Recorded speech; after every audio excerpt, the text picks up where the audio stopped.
నమస్తే welcome to Yoyo TV. Telangana రాష్ట్రంలో లోక్సభకు ఎన్నికలు జరగనున్నాయి। అయితే ఈసారి కూడా బీఆర్ఎస్ కాంగ్రెస్ మధ్య టఫ్ ఫైట్ జరగనుందని అభిప్రాయాలు వ్యక్తమవుతున్నాయి।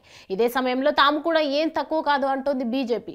ఇప్పటికే ఆ పార్టీ నేతలు పాదయాత్రలను చేపట్టారు। లోక్సభ ఎన్నికల ప్రచారం కూడా మొదలుపెట్టింది బీజేపీ। ఈ నేపథ్యంలో ఆదిలాబాద్ జిల్లాలో రాజకీయాలు వేడెక్కాయి। ఇక్కడ గత ఎన్నికల్లో బీజేపీ గాలి వీచింది।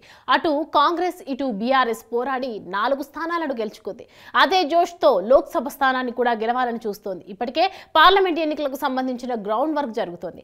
పార్టీ కార్యక్రమాలు కూడా చురుగ్గా జరుగుతున్నాయి। ఒక్క పాల్వాయి హరీష్ తప్ప మిగిలిన 3 ఎమ్మెల్యేలు కూడా పార్టీ కార్యక్రమాల్లో పాల్గొంటూ విజయవంతం చేస్తున్నారు।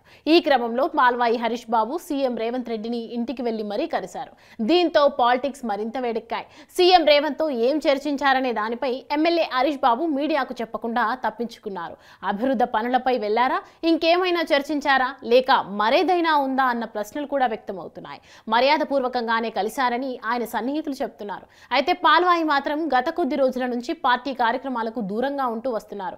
అంతేకాకుండా నియోజకవర్గంలో సమ్మక్క సారలమ్మ జాతర సంబంధించిన ఏర్పాట్లను కూడా చూడడం లేదనే టాక్ వినిపిస్తోంది। కొంతమంది మాత్రం చేవెళ్ల ప్రాజెక్టు గురించి మాట్లాడేందుకు వెళ్లి ఉంటారని అంటున్నారు। అయితే ఓవైపు జాతర, మరోవైపు పార్టీ కార్యక్రమాలు జరుగుతున్నాయి। ఇలాంటి బిజీ టైంలో రేవంత్ ను కలవాల్సిన అవసరం ఏముందని కూడా అంటున్నారు। బీజేపీ రాష్ట్ర అధిష్టానానికి ఎలాంటి సమాచారం ఇవ్వకుండా కలిసినట్టు తెలుస్తోంది। ఈ విషయం తెలిసాక పాల్వాయిపై అధిష్టానం చర్యలు తీసుకునే అవకాశం ఉంది।